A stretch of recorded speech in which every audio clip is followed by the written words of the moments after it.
El gasto de Uruguay en salud es cercano al 10% de su PBI, de nuestro PBI. Esto equivale a decir que es como que cada uruguayo invirtiera unos $1.500 en su cobertura al año. 2/3 partes del gasto del sistema de salud es público y 1/3 parte corresponde al gasto privado. Antes de la reforma que instaló este sistema, el gasto público era de menos de la mitad del total, o sea que de alguna manera se invirtieron las proporciones.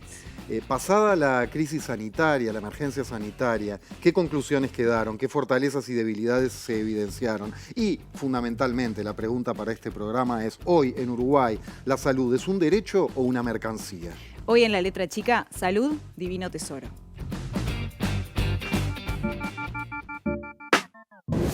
Hasta el año 2007, el sistema de salud en Uruguay estaba constituido por un subsistema público y uno privado, a los que los ciudadanos accedían en función de su poder adquisitivo. Uruguay gasta el triple per cápita de salud que gastaba ante la reforma, $500 per cápita versus 1.500, pero gasta la misma proporción del PBI que gastaba en el 2007, 9 puntos de producto. El 95% de la afiliación mutual es a través de FONASA. Las empresas anuncian que no tienen recursos propios para hacer frente al aumento salarial y que sufren los efectos de lo que nosotros los trabajadores hemos dado a llamar los efectos sociales de la pandemia, entre otros el tema del desempleo. En la madrugada del viernes se cerraron las puertas de Casa de Galicia después de 105 años en funcionamiento. La clausura había sido dictada por la justicia en diciembre del año pasado, luego de una intervención del Ministerio de Salud Pública por las deudas que la empresa atrasaba.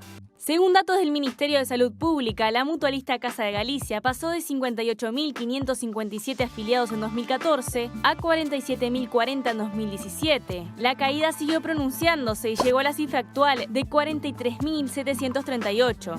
En este momento, post pandemia, con lo que han pasado médicos de la emergencia, de guardia, médicos de CTI, los médicos de policlínica, todo lo que hemos pasado los trabajadores de la salud, la verdad que está planteando, por más situación crítica que haya en un sistema nacional integrado de salud, que vamos a dejar trabajadores de la salud sin trabajo, no nos parece de recibo. Viniste por unas horas, ¿cuánto más pensás vivir? Necesitamos la cama y cada día que pasa está gastando más. Si no morís hoy, Rodríguez, no va a salir un catal, que para tu cama ya hay otro amigo. El medicamento no puede faltar. No puede faltar porque se está comprando, hemos aumentado todas las pautas y a los lugares que no está llegando es porque hay algún tipo de incapacidad en la organización que hay que corregirlo. Y también, y si no se corrige en nuestros medios, va a haber que privatizarla para que llegue. Se está comprando medicamentos con una licitación del año 2017, en los cuales se había hecho una proyección de consumo de medicamentos que cubría un cierto tiempo. Ese tiempo está vencido. Lo primero que uno analiza en esto es, primero, que es el tercer año de la gestión del doctor Cipriani, por lo tanto ya tuvo más de 2 años para poder corregir algunas de estas cosas. Es el principal responsable de que en este caso los medicamentos no estén llegando. Pero no me gusta la atención que dan. No, es muy precaria la atención de salud pública. Salud pública no está prestando atención. Ellos se tendrían que volcar a la gente pobre, a la gente carenciada. La entrega de medicamentos o no hay los medicamentos que pedís o te demoran. Buenas noches, bienvenidas, bienvenidos. Sarasola, ya te pregunto, ¿qué te gusta más? ¿9:05 o 5 minutos pasan de las 9? 5 minutos pasan de las 9. Dicho queda, esto es La Letra Chica en vivo, hoy hablando sobre salud. Hola. Muy buenas noches. Y bueno, decíamos, el gasto de Uruguay en salud es del 10,5% de nuestro PBI, lo que representa algo más de 200.000 millones de pesos. Esto es como si cada habitante de nuestro país dispusiera de $1.500 al año para su atención en salud. Pero vamos a repasar un poquito para atrás.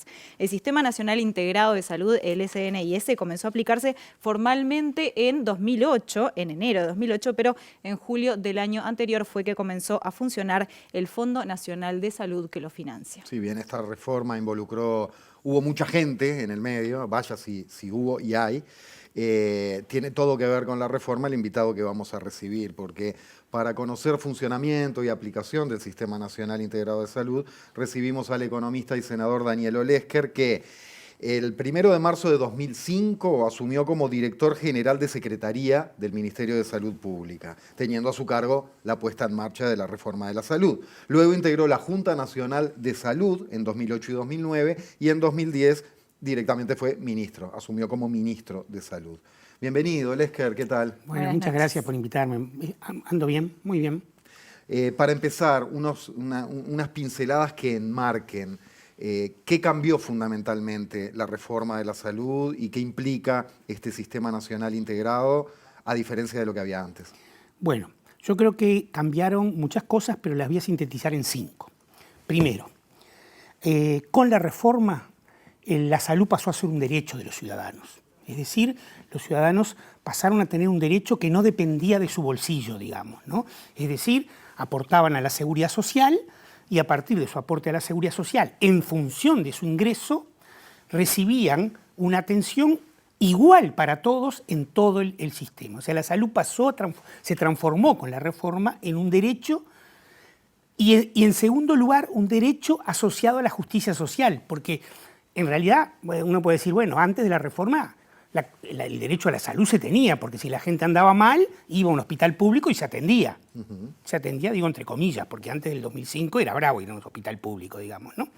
Entonces, es un derecho, pero segundo, con justicia social. Se aporta según su ingreso y se recibe según sus necesidades. Vieja frase, bastante conocida, ¿no? De cada quien según su ingreso, a cada quien según sus necesidades. Lo tercero que cambió es que las instituciones de asistencia médica colectiva y dejan de recibir dinero a una cuota plana, igual para todos, pagada del bolsillo de las personas, a recibir lo que se llama una cápita, que es diferente según la edad y el sexo de las personas. Es decir, si yo tengo un afiliado de 65 años, voy a recibir, no tengo en la memoria las cápitas ahora, pero debe andar por los 7.000 pesos. Si tengo un afiliado varón de 20 años, recibo 1.000 y algo, 1.400, ¿no? Entonces las instituciones equilibran su presupuesto porque reciben según el riesgo sanitario, o sea, el nivel de atención, la probabilidad de ser atendida de las personas. Eso es lo tercero que cambió.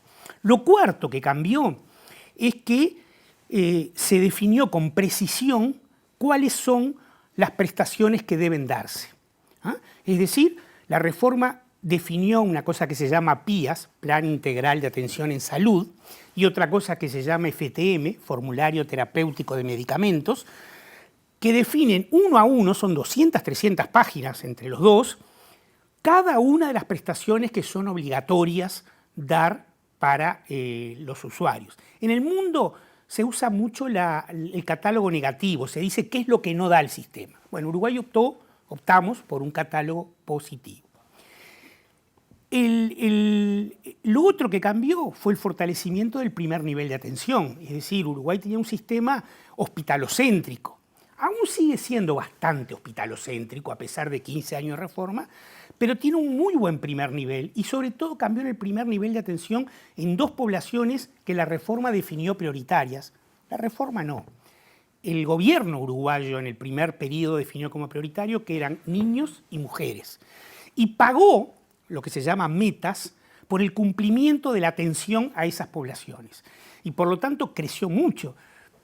Yo comparo la atención de mis hijos con la de mis nietos y yo con mis hijos no tenía que ir obligatoriamente una vez todos los meses, después una vez cada 6 meses, no tenía un certificado de esquema de vacunación tan amplio como el que hay ahora, no tenía el control odontológico obligatorio como tengo ahora. Y ahora es obligatorio y eso modificó bastante a tal punto que la tasa de mortalidad infantil, que era 13.1 por 1000 cuando empezó el gobierno del Frente, llegó a 7,9 por 1000, ahora anda por eso, 7,9, 8 por 1000, ya en el 2011, o sea, a poquitos años de haber aplicado esta política dura de atención preventiva a niños, mujeres y mujeres y embarazadas, digamos. Y en este sentido, Daniel, antes de meternos más con lo que es el el trabajo de los prestadores de salud per se.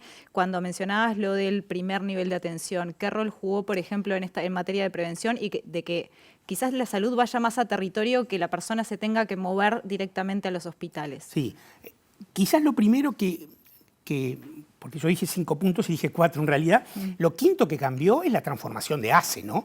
Cuando nosotros asumimos, lo digo ahora porque tiene que ver con el primer nivel, porque ACE es el gran prestador del primer nivel de atención, digamos, mucho más que las instituciones de asistencia médica colectiva. Cuando nosotros asumimos, ACE tenía 170 millones de dólares de presupuesto, o sea, dicho en los términos que ustedes hablaban al principio, 300 pesos por mes y por persona. Imaginemos atender a la gente por 300 pesos. Las mutuales ya tenían en ese momento 1.200, 1.300. Hoy ACE tiene un presupuesto, bueno, hoy no porque un par de años que le han bajado, pero cuando terminó el 2019, 1.100 millones de dólares. Y gran parte de ese aumento presupuestal fue para mejorar los salarios de los trabajadores, gran parte fue para mejorar la red hospitalaria y gran parte fue para fortalecer el primer nivel de atención, el territorio. Y ACE es el gran presente en el territorio. Muchas veces las mutuales lo que hacen es contratar, digamos, no es la palabra exacta porque hay como un acuerdo de partes, no es un contrato comercial, por el cual la persona, yo qué sé, de Cuchilla del Perdido, no va hasta Cardona, sino que se atiende en el policlínico de ACE, aunque esté afiliado a la mutual de Soriano, digamos, o de Cardona, digamos, ¿no? No, se atiende ahí en Cuchilla del Perdido, en el prestador de ACE, y después hay distintas formas de intercambio de servicios que permiten saldar esas cuentas, digamos. No, que me quedé pensando que hoy, cuando preparábamos el programa, Maite destacaba, ahí bichaba una cifra importante de 500.000 uruguayas y uruguayos que eligen la salud pública. Sí, ACE siendo parte del claro, del ACE sistema, tiene ¿no? 1.200.000 usuarios aproximadamente, capaz que un poquito más ahora, 1.300.000. De esos 500.000 son usuarios FONASA, FONASA, es decir, claro. personas Eso, que eligen ACE teniendo el derecho a elegir una institución. Y eso, en algunos departamentos, por ejemplo en Río Negro, el 40% de los usuarios de ACE, porque esto da más o menos un tercio de los usuarios de ACE. En Río Negro, casi la mitad de los usuarios de ACE son elegidos, son personas que eligieron ACE por el sistema. Es mucho más en el interior que en Montevideo, donde la oferta es menor de servicios y además ACE. Yo recuerdo cuando asumimos en 2005, el director de Interior se llamaba Baltasar Aguilar, médico de San José, y él dijo, hay que elegir 4, 5, 6 departamentos, porque ACE era un mundo, para quien era director de Interior de ACE, era un desafío que decía, me voy para mi casa, digamos, ¿no? Bueno, él decidió priorizar 5 o 6 lugares, digamos, y esos 5 o 6 lugares, vos lo ves hoy, son aquellos donde donde se ha fortalecido más el sistema público de atención. Antes de ir a especificidades en las que ya entraremos, me apuro a tirarte esta pregunta que hacíamos en el arranque de derecho o mercancía. Vos decías, la reforma de la salud lo estableció como un derecho. ¿Hay resquicios de mercancía en nuestro país? Sí, hay resquicios todavía. ¿Y dónde? ¿Dónde hay que atacar para que sea un derecho Bueno, total? un resquicio de mercancía está en los llamados copagos, digamos, ¿no? Los tickets y las órdenes, que tienen una historia muy larga, que daría muy largo para hablar, pero que básicamente se incrementaron entre el 90 y el 94, ¿no? En el primer periodo de gobierno del Partido Nacional se liberaron. Y como se liberaron, se dejó que las instituciones cobraran, se dejaron de regular por el Estado y se triplicaron. Yo tengo un estudio que hicimos con la FUS, con la Federación Uruguaya de la Salud, sobre la década del 90, y se triplicaron. Luego, en el 96, el siguiente gobierno las volvió a tomar como un precio administrado, pero empezó a administrar en el nivel que habían llegado. El Frente, cuando asumió, hizo muchas cosas en copagos. Congeló el ticket de medicamentos, dio gratuidad a diabéticos, hipertensos y algunos medicamentos psiquiátricos, pero todavía deben ser, cuando asumimos nosotros eran como el 12-14% de los ingresos de una mutual, hoy son un 7, un 8%. O sea, todavía sigue siendo un resquicio porque si uno no tiene ese dinero para pagar, más allá de que los jubilados tienen una tirilla de medicamentos gratuitos, que hay varios convenios colectivos que lo tienen, igual sigue siendo un resquicio. Hay otro resquicio que son los seguros privados que participan en el Fondo Nacional de Salud. El fondo no los subsidia, pero permite que la gente los elija si después está dispuesta a pagar la diferencia entre la cápita y lo que paga. pero son 100.000 en una población de 3 millones. O sea, y no crecieron durante estos años. O sea, que es un resquicio más ideológico que real. Yo creo que el de los tickets y órdenes es el mayor resquicio todavía que limita que uno pueda aplicar ese derecho a rajatabla. Metiéndonos en lo que es el trabajo y la organización de los prestadores de salud, Daniel, hablabas de las cápitas, ¿no? De que según el sexo y la edad de las personas que son socias, la cantidad de dinero que se le da. Vamos a meternos en algunas mutualistas que han tenido problemas y eso, entonces para entender, entra ese dinero, ¿cómo se organizan? ¿Cómo se administran? Bueno, la administración del dinero es una decisión de la institución, sí. Pero de cualquier manera hay cánones claros, más o menos un 65% va a salarios. O sea, ahí no hay, que es un precio administrado, porque claro, como lo dirá después seguramente Jorge, eso en el Consejo de Salarios se lauda, creció mucho en estos años, más o menos es un 40% de ese 65% es médicos y un 60% no médicos, pero ahí no hay mucho, ahí hay algunas cosas que quizás son algunos resquicios y tienen algo de ético, que son algunos salarios medio siderales que existen, pero es más un problema ético que real, porque yo saco todos esos salarios y agarro esa plata y la transformo en salarios para el resto y son chirolas, digamos. Tampoco, ¿no? Cambia mucho, no cambia no nada, mueve la aguja. Nada cambia.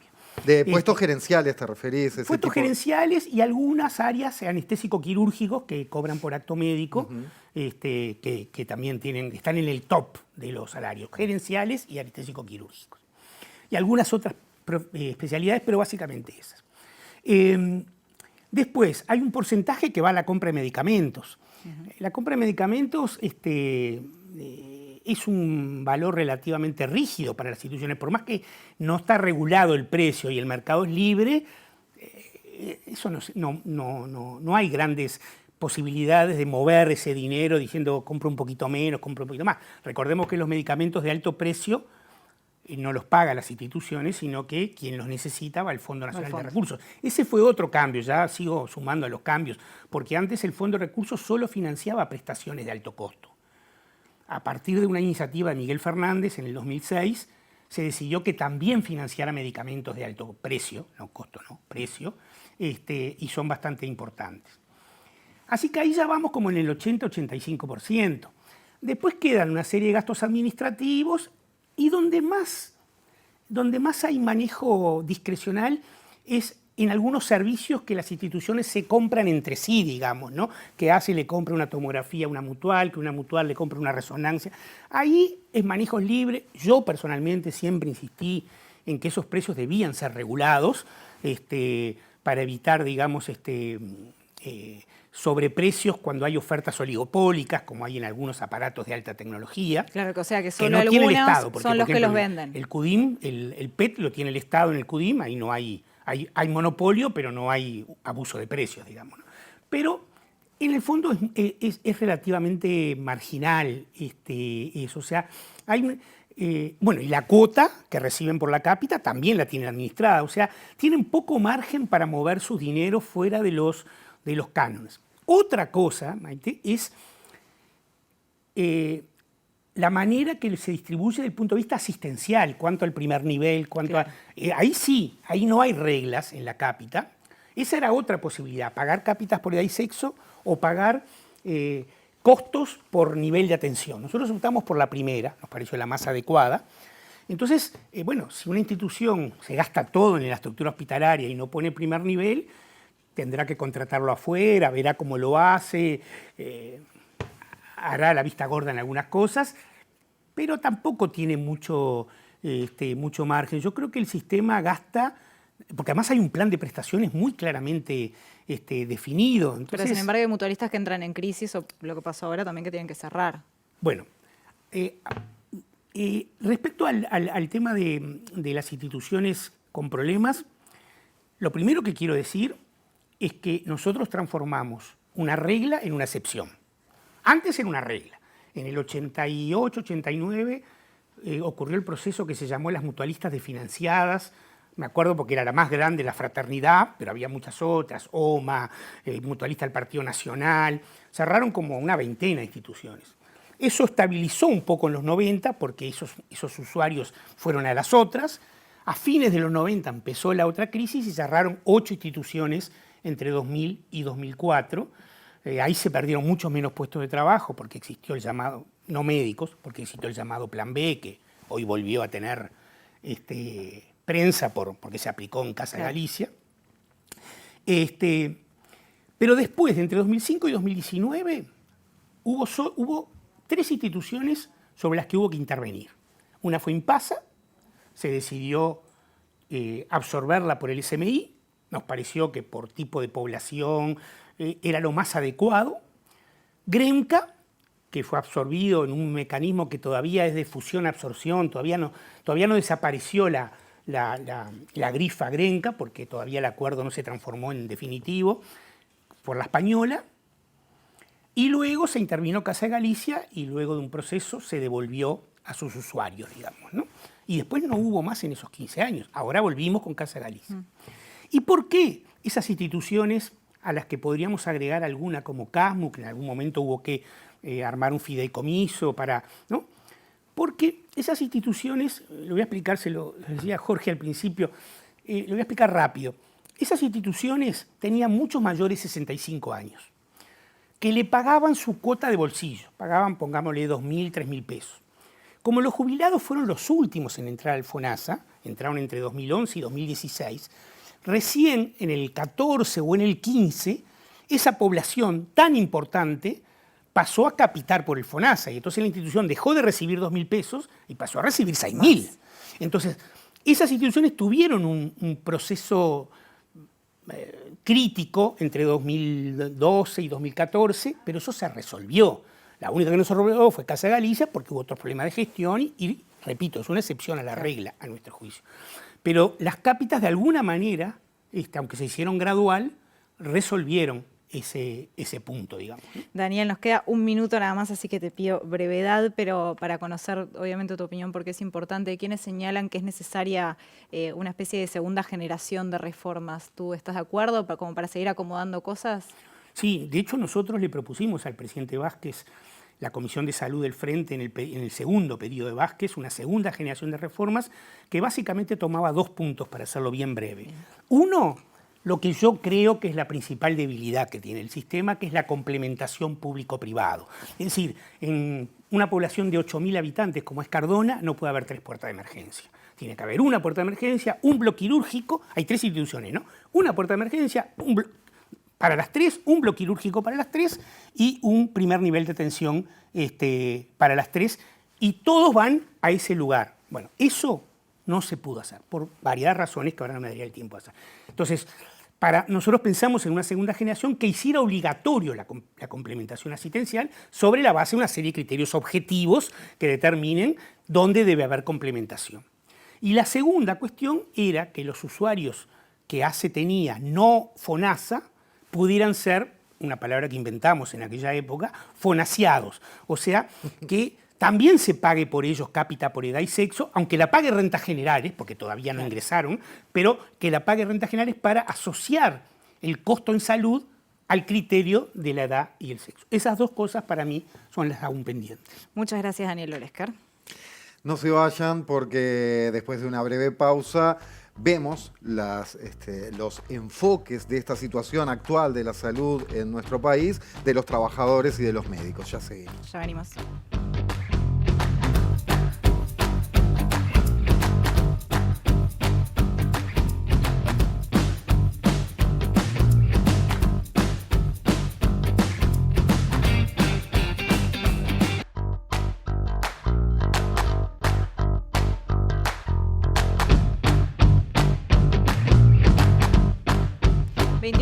Pasan de las 9 de la noche y seguimos en este segundo bloque de La Letra Chica analizando el estado de la salud en nuestro país. Pero antes les vamos a recordar que nos pueden seguir en Twitter, en nuestra cuenta @LaLetraChicaTV. Temponi, usted ya nos sigue, ¿verdad? Sí, por supuesto. Y para participar de la conversación, opinar, también lo pueden hacer. Bueno, fuera, que no bueno, lo por favor, le no pido. nos siguiera a nosotros mismos. A través del hashtag La Letra Chica, también pueden ahí participar, comentar, hacer preguntas. También, así que bueno, queda hecha la invitación. Al hashtag ese le doy como quien lava y no tuerce. Yo lo veo, lo retuiteo usted seguido, ¿sabe? Sí, yo le pongo me gusta también. Es una belleza. Bueno, muy bien.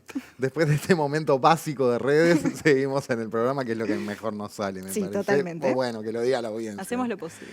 En 2014, el Sindicato Médico del Uruguay, ya en 2014, el Sindicato Médico advertía sobre la delicada situación de Casa de Galicia.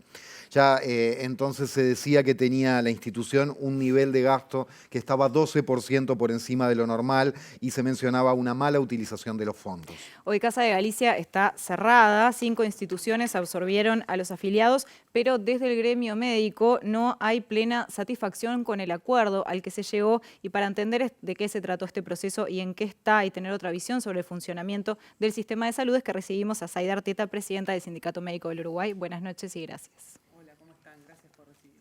Gracias a ti. Desde el punto de vista médico, antes de entrar en consideraciones más específicas, vamos a lo general también, como le decía recién a Daniel. ¿Qué dejó como aprendizaje o como conclusiones la emergencia sanitaria en cuanto a debilidades y fortalezas del sistema en lo privado o en lo público? Lo que te parezca más saliente como para empezar a picotear. Bueno, yo creo que lo más importante para empezar por las fortalezas es la fortaleza del sistema, ¿no? de los recursos humanos formados con alta calidad, los equipos de salud, la capacidad del país de vacunar en una velocidad récord a una cantidad enorme de personas que nos permitió salir de la ola de alguna manera a pura vacuna, por decirlo. Y bueno, creo que la capacidad que tuvieron los prestadores, tanto público como privado, en reordenar y dar respuesta de alguna manera. Eso para empezar por las fortalezas. En cuanto a las debilidades, en realidad de las más importantes que encontramos fue lo mismo en la contracara, ¿no? La incapacidad de dar respuesta, por ejemplo, en el primer nivel de atención, en algunos sectores, en esa primera ola donde no se llegaba a dar abasto, o donde se pudieron multiplicar las camas del CTI, pero lo que se le podía ofrecer a los ciudadanos en ese contexto no era lo ideal.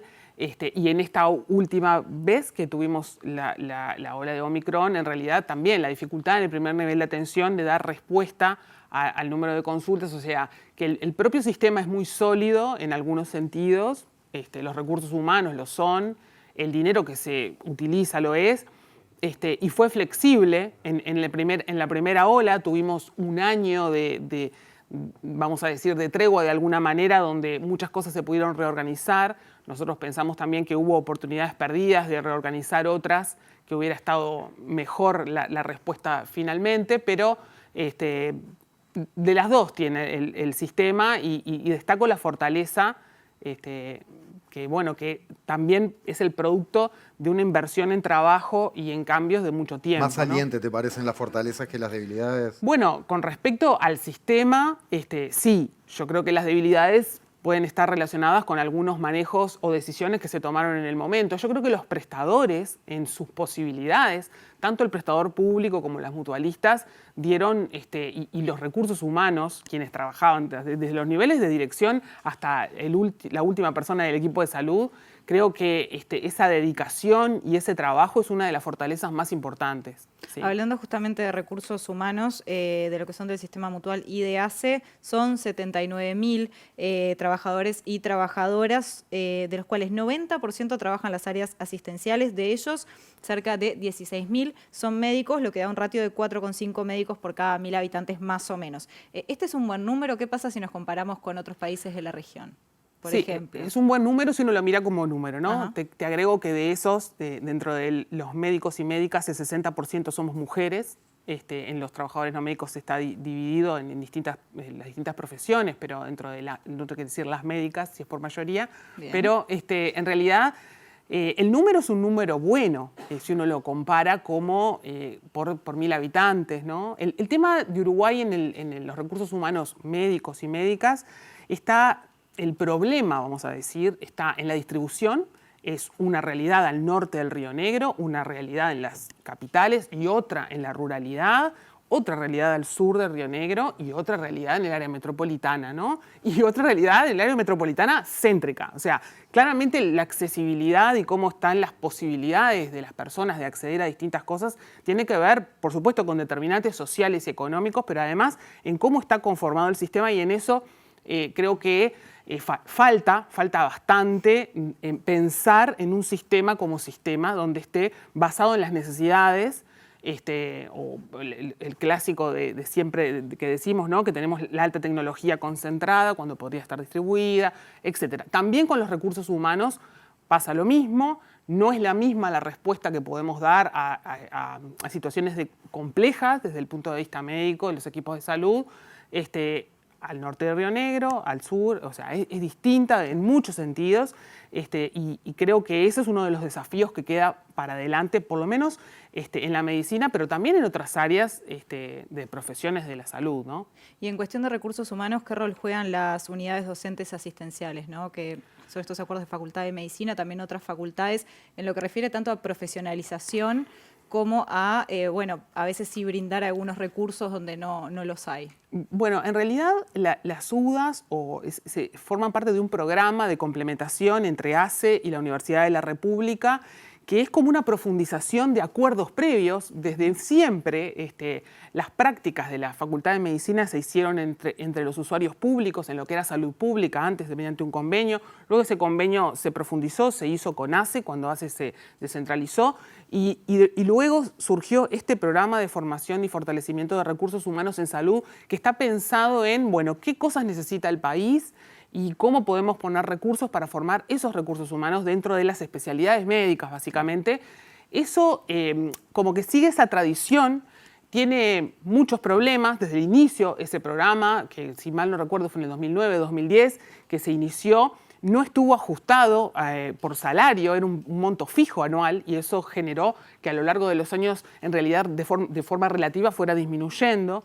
Y en realidad hoy ha sufrido algunos recortes, se están dando los ajustes de salario, pero ha sufrido algunos recortes y de alguna manera viene a recortar, vamos a decir, el salario docente que se utiliza para formar recursos humanos altamente calificados en el sector público. Acá hay un debe que me gustaría marcar, que es que la mayor cantidad de recursos humanos médicos y médicas de nuestro país, no tengo el porcentaje, pero 98%, por decirlo así, se forma en el sector público, con usuarios de ACE, solamente con una parte de la población que desde el punto de vista socioeconómico es la población más vulnerable.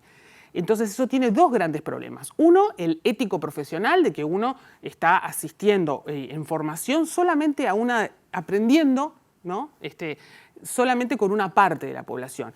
Eso también desde el punto de vista médico, hay algunas patologías que están relacionadas con distintas cuestiones de vulnerabilidad social que en otros lugares no hay. Y por tanto, tiene ese sesgo, que sería uno de los problemas, pero el mayor problema es que tradicionalmente esto ha sido así, y creemos que estamos en situación o en momento de cambiar eso. Hay algunas propuestas y algunas situaciones donde tanto estudiantes de medicina como estudiantes de posgrado están en sitios del mutualismo, en lugares privados, pero en realidad eso es una escasa minoría y el sistema debería apostar a eso, porque la formación de recursos humanos es el core, ¿no? Es como la joya que uno tiene que cuidar para el futuro, ¿verdad? Entonces, si uno no pone recursos ahí, no va a lograr mucha mejora en la calidad. Una de las cosas importantes que me gustaba también poner como ejemplo es el desarrollo de la formación de la carrera de medicina en el litoral, que hoy en el litoral del río Uruguay, Salto Paysandú, está desde la Universidad de la República la posibilidad de hacer todo el pregrado y algunos también posgrados en ese lugar, y eso es el producto de años de trabajo en intentos de descentralización que en este momento está dando frutos, pero yo, si mal no recuerdo, son 2 décadas de trabajo para lograr ese desarrollo. Entonces, cuando decía de estas inequidades en el norte del Río Negro, sur del Río Negro, la forma de revertir esa distribución asimétrica de los recursos humanos, que a la larga van a ser dificultades en las oportunidades de salud de las personas, es teniendo esos proyectos, invirtiendo dinero y trabajo en poder hacer esos polos de desarrollo. Muy breve te pido esta respuesta porque nos queremos meter en Casa de Galicia, pero tiene todo que ver con lo que estamos hablando y también con esto de si salud o mercancía. Muchas veces ha habido críticas de distintos sectores con respecto a las especialidades, que faltan especialistas y es porque hay corporativismo, que los especialistas de tal rama no quieren habilitarse, que se habiliten muchos puestos, ¿no? Para no repartir la torta, digamos. ¿Cómo ves esa situación hoy? Bueno, yo creo que uno de los debes más importantes en esto de formación de recursos humanos es que el Estado uruguayo, de forma multiinstitucional, en realidad sería lo más lógico desde mi punto de vista, desde nuestro punto de vista, debería decir, bueno, esto es lo que yo tengo como objetivo en recursos humanos. ¿Cuántos anestesistas necesito para el país? En algunas especialidades ese trabajo está hecho y se han ajustado el número de posgrados que se forman en base a eso. Pero eso es necesario para poder ver a qué necesitamos. Claramente necesitamos licenciados y licenciadas en enfermería. Eso lo notamos todos y tenemos números que lo muestran y también en algunas especialidades médicas. Pero en realidad nuestro objetivo más importante sería poder conocer qué es lo que se necesita para que luego las instituciones puedan desarrollar eso y no cargar las tintas en esa frase que es como la de la corporación, que yo no digo que no exista, existe no solo para algunas especialidades médicas, sino para otras profesiones en los equipos de salud, pero que es necesario tener el objetivo primero de cuántos necesito para poder después adaptar la currícula, los lugares de trabajo, los llamados, etc. Cerró Casa de Galicia, ahora los afiliados y trabajadores se distribuirán en Círculo Católico, Hospital Evangélico, Universal, CUDAM y CRAMI. Estos prestadores recibirán unos 19 millones de pesos nominales al mes que serán tomados de los ingresos de los afiliados de la ex Casa de Galicia a través del FONASA para pagar salarios a los trabajadores médicos. Esto como información para preguntarte cómo quedaron después de la negociación, qué balance hacen. Bueno, la verdad es que no. De la tripartita. Sí, la ley establece que los usuarios se distribuyen en esas mutualistas y, por supuesto, las cápitas van con los usuarios y que los trabajadores iban al Consejo de Salario a establecer cuáles eran las condiciones por las cuales iban a pasar a esas mutualistas y que el Poder Ejecutivo debía establecer también un ratio, una relación entre por cada 1000 usuarios, cuántos trabajadores médicos o médicas en este caso debían ser distribuidos. Tuvimos una enorme dificultad porque el trabajo médico es muy diverso. Hay personas que hacen 2 horas semanales, hacían 2 horas semanales en Casa de Galicia, personas que hacían 70 horas semanales en Casa de Galicia. Entonces, decir cuántos médicos por 1000 usuarios es muy difícil. Entonces, lo que primero hicimos fue proponer que proyectos enteros como los cuidados paliativos de Casa de Galicia, el CTI de Casa de Galicia fueran tomados, que son de alta calidad, pensado en que los usuarios iban a estar distribuidos, bueno, poder esos equipos mantenerlos para poder mantener la calidad de lo que hacen. Esa propuesta no fue tomada en el Consejo de Salario. Luego propusimos cargos estándares, una forma de decir, bueno, necesitamos cargos de tantas horas, con un trabajo estructurado, para también ordenar este mercado del trabajo médico, que era muy diverso. Tampoco eso fue tomado y terminamos negociando los 19 millones de pesos, que nosotros creemos que es la peor forma de mirar el asunto, entrando como desde el dinero, en realidad, cuando deberíamos entrar en poder decirle a la persona usted para dónde va, bueno, puede seguir a su médico, si se seguía con él o con ella, ¿no? Eso no fue posible porque los tiempos de la negociación fueron de una forma que terminaron los usuarios todos distribuidos y nosotros todavía discutiendo las condiciones de cómo ir a las mutualistas que absorbieron los usuarios. En realidad se priorizó porque no pudimos lograr algo distinto que esa forma de negociación, como les decía. Se priorizó a los colegas y las colegas que solo trabajaban en Casa de Galicia en esta primera etapa. Luego, a quienes el ingreso de Casa de Galicia les era importante, esto fue una decisión del gremio médico de Casa de Galicia de no pensar en especialidades ni nada, dado que estaba esta situación, priorizar a los y las colegas que les pesaba en su presupuesto. Que les pesaba mucho en su presupuesto, que eran exclusivos, que eran cargos de alta dedicación, que ustedes saben es una cuestión muy importante para nosotros porque nosotros estamos embarcados en intentar abolir el multiempleo médico, que las personas, médicos y médicas, puedan concentrar el trabajo en una institución y que puedan dedicarse a esa institución de forma de generar estos proyectos que yo decía, de descentralización, de calidad de atención, de que los usuarios puedan tener un vínculo distinto, que puedan tener más tiempo con cada médico o médica. Todo eso es algo que estamos en pañales todavía. Una minoría de médicos en Uruguay está ingresado en este sistema y bueno, y esto es una de las cosas más importantes que fuimos a preservar en esta transición, pero quedaron muchos colegas que tenían una parte de su trabajo sin el cargo de Casa de Galicia, algunos trabajando en el sanatorio en este momento de transición y otros con la perspectiva que también tenemos, por supuesto, de cuando se venda el sanatorio, que va a ser en mayo, porque hay una licitación en curso, un remate o algo de esto judicial, como va a ser un centro de asistencia, pensamos, porque el sistema no tiene recursos humanos infinitos, los recursos humanos son los que hay, y posiblemente todos estos colegas vayan a poder volver a trabajar relacionados a la reapertura cuando este proceso termine. Muy bien, Sayar Teta, muchísimas gracias. Y bueno, quédense que ahora en el tercer bloque de La Letra Chica vamos a estar hablando con Jorge El Fogata Barros.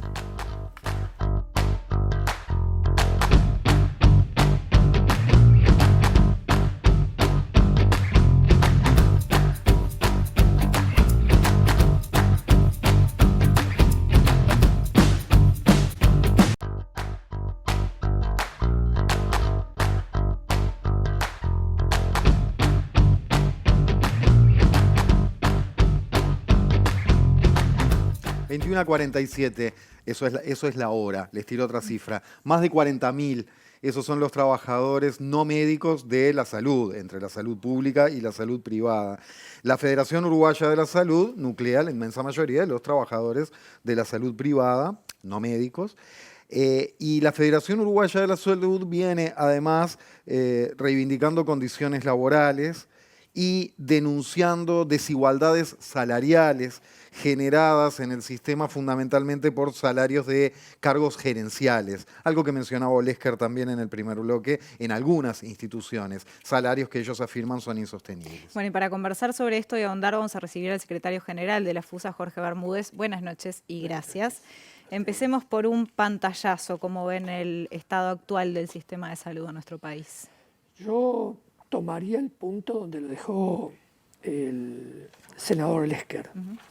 Es decir, la profundización de la reforma del sistema de salud o una llamada segunda generación de reformas. A mí me gusta hablar de profundización del Sistema Nacional Integrado de Salud. Profundización, ¿por qué? Porque tenemos un inicio de un Sistema Nacional Integrado de Salud en el primer gobierno del Frente Amplio. De hecho, en el 2007, en noviembre, se votó la creación de la ley con los votos exclusivamente del partido de gobierno y luego comenzó a funcionar en el 2008. Allí fue avanzando en la incorporación de distintos colectivos de trabajadores y con ello también una serie de medidas que claramente favorecieron al conjunto de la población. Fortaleció el sistema de salud a tal punto que pensar en el combate a la pandemia COVID-19 sin un Sistema Nacional Integrado de Salud sería una derrota total. Es decir, un elemento clave, a pesar que el actual gobierno no lo reconozca, es la existencia de un Sistema Nacional Integrado de Salud. Y por lo tanto, el principal desafío en materia de salud que tiene este gobierno es contestar a una pregunta clara. ¿Va a profundizar la reforma del Sistema Nacional Integrado de Salud? ¿Va a mantener el estancamiento que ya se venía dando, yo diría, desde la última administración del Frente Amplio, donde el Frente Amplio es responsable también de un estancamiento de la reforma del sistema de salud? ¿O va a deshilachar el Sistema Nacional Integrado de Salud por omisión? Bueno, eso creo que es la perspectiva, es el debate. Capaz que empezar por la perspectiva no es lo que ustedes esperaban, pero me parece que ese es el punto en cuestión y el desafío principal que tenemos los trabajadores de la salud. ¿Y en qué aspecto ves? Perdóname, no, sí. Dale. Además de la reivindicación inmediata, porque yo creo que esto es claro. Si nosotros nos hubiéramos detenido en la reivindicación, no hubiera habido Sistema Nacional Integrado de Salud. tanto el Sindicato Médico del Uruguay como la Federación Uruguaya de la Salud fueron impulsores de estos cambios. Claramente desde el año 1970, por ejemplo, la Federación Uruguaya de la Salud viene empujando la creación de un sistema nacional de salud con distintos nombres. También el Sindicato Médico del Uruguay. Por lo tanto, los trabajadores no solo nos detuvimos en las reivindicaciones, y vaya que eran entre otras importantísimas el tema del empleo, en lo que fue el gobierno de Jorge Valle, el país que se cayó con la crisis del 2002, sino que nos planteamos una alternativa, a tal punto que en abril del año 2003, en el 11 Congreso de la FUS en la ciudad de Mercedes, mientras cerraban mutualistas, 8, como recordaba el senador Lesker, que luego fue factor fundamental de la creación de ese sistema y ministro incluso de Salud Pública.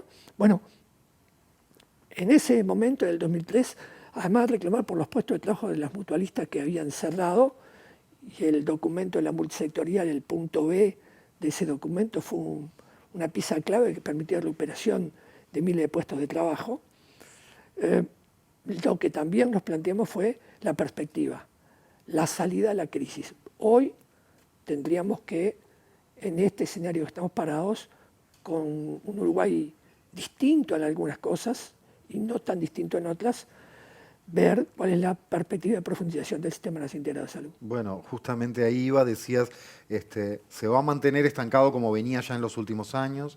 ¿Se va a profundizar y a mejorar o se va a deshilachar por omisión? ¿Qué es lo que está estancado en los últimos años del sistema de salud? Como decimos muchas veces en este programa, respuesta breve para pregunta compleja. ¿Qué aspectos son los más débiles o los que hay que reforzar o apretar tuercas? Un elemento claro es la complementación entre el sector público y el privado, tanto en Montevideo como en el interior del país. Uno escucha... Bueno, están en sintonía con lo que decía la presidenta del Sindicato Médico. Por supuesto, por eso digo que puede haber diferencias puntuales, pero hay visiones que vienen de atrás. Aquello de venimos de lejos y vamos lejos, bueno, hay visiones que vienen de atrás que yo las enuncié ahora y que claramente están de acuerdo. Lo que hay que hacer es justamente profundizar en ese entorno. Yo decía, complementación público-privado, elemento claro. Pero claro. En el interior, más que en Montevideo, en el interior, las instituciones privadas ordeñan a ACE, la ordeñan. Eso es así. ¿Por qué? ¿Cómo? Y claro, con la venta de servicios permanente que se le hace a las instituciones, la falta de profesionales médicos radicados en el interior del país hace que estamos hablando de que las instituciones privadas son casi un oligopolio en el interior del país, con salarios de quienes las dirigen, fortunas. Son médicos cooperativistas de esas instituciones y en algunos casos son o productores ojeros o dueños de miles de cabezas de ganado. Eso es una realidad que hace que en el interior del país los empresarios médicos sean dueños de vidas y haciendas. Eso es una realidad. Desde la punta más lejana del Uruguay, junto con Brasil, hasta la propia Costa de Oro. O sea, vos decís que no hay una complementariedad sana en el interior entre salud privada y pública, sino, a ver si interpretamos bien, ¿no? Sí, lo que estás diciendo, un uso de los privados de las prestaciones que pueden sacarle a los públicos, a la salud pública. Así es. Con pérdida para la salud pública, entonces. Sí, claro. ¿Y cómo puede ser eso? ¿Cómo puede ser, digamos, que en vez de complementación haya abusos, si eso es lo que estás diciendo? Y porque, primero, debe haber una reglamentación mucho más firme de la que hay, y debe haber una decisión política en torno a esa figura. Olesker ponía un ejemplo de una zona del país en donde habría que trabajar en una sola maternidad, en una sola puerta de ingreso, y no la hay. Y es, por ejemplo, Soriano, donde además casualmente están parte de las tierras, Colonia, Soriano, más fértiles del Uruguay, entre otras cosas en la producción sojera. Es decir, aquí no hay casualidades. si no hay causalidades. Y por lo tanto la salud, para buena parte de la clase dirigente, no es una clase, sino de la casta dirigente de la salud privada, es un negocio claro, absoluto, un lucro, que el Sistema Nacional Integrado de Salud no lo pudo combatir y que nos parece a nosotros el Frente Amplio no profundizó en esa batalla. Nosotros en el año 2013 recolectamos 56.000 firmas en todo el país que le presentamos a la en su momento ministra de Salud Pública, doctora Susana Muniz, el presidente era Mujica, planteando 3 o 4 puntos claves, así recuerdo rápidamente. Uno era la disminución de los tiempos de espera, sigue siendo muy importante el tema de los tiempos de espera. La disminución del valor de los tickets y órdenes, sigue siendo muy importante el valor de tickets y órdenes. Es decir, y le dijimos, acá estamos los trabajadores para ayudar a empujar esta reforma. Y nosotros creemos que ese es el papel de los trabajadores de la salud en particular y del movimiento sindical en general, empujar los procesos de cambios y enfrentar los procesos que pretenden ir hacia atrás. Y en ese marco, hoy, donde se definió el levantamiento de la emergencia sanitaria nacional, pero no el de la pandemia, por lo tanto, esto que andamos sin mascarilla, con mascarilla, medidas, que no medidas, está ahí, en el medio. Hay que ver qué pasa en China, en Shanghái, hay que ver eso cómo va a repercutir en los próximos meses. Pero digo, bueno, hoy este gobierno debe plantearse, y nosotros tenemos que tener la capacidad de interpelar a este gobierno en el sentido, ¿están dispuestos a avanzar en la profundización de la reforma? Porque que el presidente de ACE salga a decir que la cuestión pasa por la compra de medicamentos y si no la privatizó, con mucho respeto, que lo conozco además personalmente y tengo muy buena relación, es un planteo equivocado, pobre en cuanto a el planteo teórico y no correcto.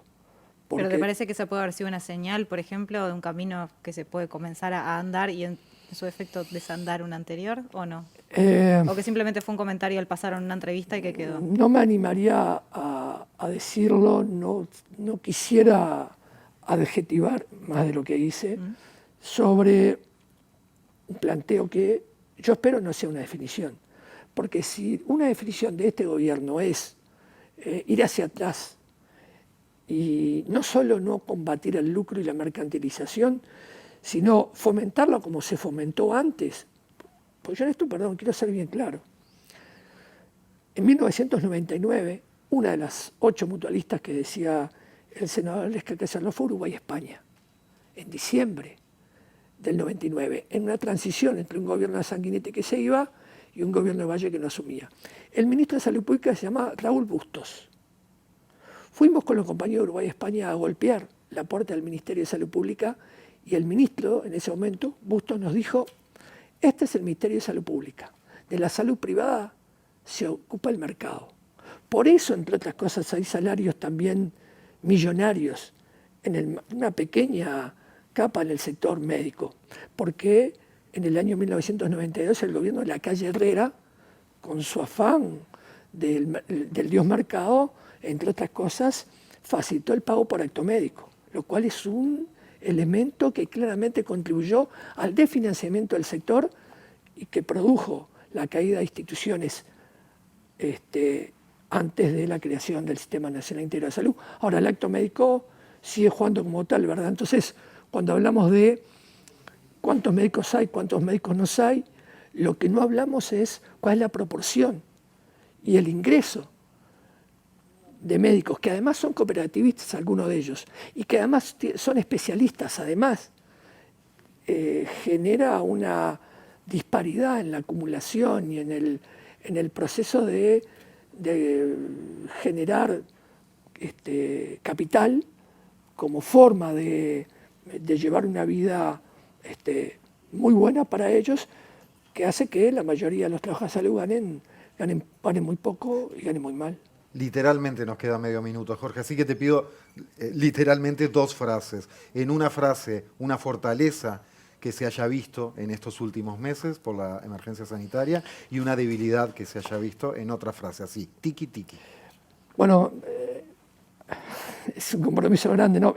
La fortaleza, la principal fortaleza fue la posibilidad de accionar en forma conjunta entre el sector público y el privado de una manera tal, también hoy se comentaba antes, el interior era prácticamente tierra de nadie. Hoy hay una organización que tiene que ser mucho mayor, pero que funciona en la implementación del servicio. ¿Debilidad? Bueno, yo creo que las debilidades que se vieron no son propias del sistema, sino de la orientación que se le dio al combate a la pandemia. Aquí parece todo indicar que el combate a la pandemia y la victoria, supuesta victoria, porque la pandemia sigue existiendo, se debió a la varita mágica del gobierno y del ministro de Salud Pública. Eso no es así. Entre otras cosas porque los trabajadores de la salud privada, solo pongo un ejemplo, creamos un vacunatorio entre la salud pública y la salud privada, entre los dos gremios, para acelerar el proceso de vacunación del personal de la salud, pieza fundamental en el combate a la pandemia COVID-19. Yo creo que las debilidades, repito, que se pueden haber dado no han sido propiedad del sistema, sino de quien tomó decisiones políticas en ese sentido. Pero para mí la pregunta que queda abierta es si este gobierno está dispuesto a profundizar la reforma. Y si está dispuesto a hacerlo, la respuesta, la misma que nosotros, cuando formulamos la pregunta en el gobierno del Frente Amplio, decimos, la podemos decir acá, no, cuenten con nosotros. Nosotros estamos y entendemos que hay que profundizar la reforma porque es parte de la mejora de la calidad de vida de todas y todos los uruguayos. Jorge Bermúdez, secretario general de la FUS, muchas gracias por estos minutos. A usted. Bueno, llegamos al final, ¿qué se viene? Nos vamos. Se viene Historia de la Música Popular Uruguaya, ya a la pantalla de TV Ciudad. Y quédense, mañana... pará, que después de eso se viene la NBA en vivo, casi te olvidas de eso, Temponi. Mira, ¿Qué harías sin mí? Ay, sí me olvido de la NBA. ¿Y ahora sí mañana? Mañana nosotros vamos a analizar, bajo el título de Recalculando, las medidas anunciadas ayer por el presidente de la República y la ministra de Economía. Gracias por acompañarnos.